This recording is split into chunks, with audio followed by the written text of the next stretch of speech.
Bana, ikiwa ni nyimbo ya mwisho ya kwake Harmonize mpaka pale atakapoachia albamu yake. Nyimbo hii ni ya kwake yeye na mwanadada huyu, na kikubwa zaidi ambacho wabongo walikuwa hawajakitambua katika nyimbo hii ni hichi ambacho mwanadada huyu anakifanya. Hii inaitwa Violine. Ni moja kati ya kifaa ambacho mwanadada huyu ndo amekipiga katika nyimbo hii ya kwake Harmonize, lakini pia alishia kufanya katika nyimbo ya kwake Diamond Platnumz.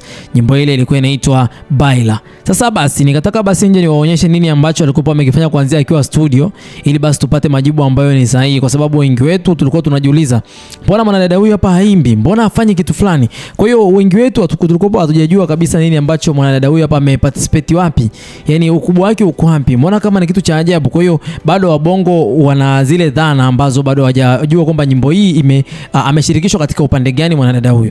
Kwa hiyo ni moja kati ya kitu ambacho Harmonize amekiplay na amekifanikisha, kwamba amehakikisha kwamba mwanadada huyu hapa hivi kifanikisha katika nyimbo hii, ili basi nyimbo iwe na mantiki nzuri au iwe na ladha nzuri katika namna moja au nyingine. DJ Tariko kama producer amefanya kazi nzuri katika nyimbo hii na amegonga beat ambayo ni nzuri, lakini pia Mix Killer ni moja kati ya mtu amefanya mix katika nyimbo hii, pamoja na kwamba mwanadada huyu hapa Mir Bernard ni moja kati ya mwanadada ambaye amehakikisha kwamba mlio mzuri wa Violine katika nyimbo hii unasikika.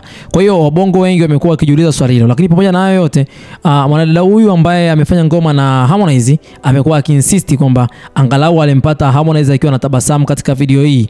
Lakini pia pamoja na hayo yote ameandika kwamba the song hits different, akaweka na emoji ya hit, kwamba hii nyimbo hii ina shamiri katika hali ya utofauti kidogo, na akaweka emoji ya hit, kwamba hii itaenda kuwa ni hit song, yani nyimbo ambayo ni kubwa sana.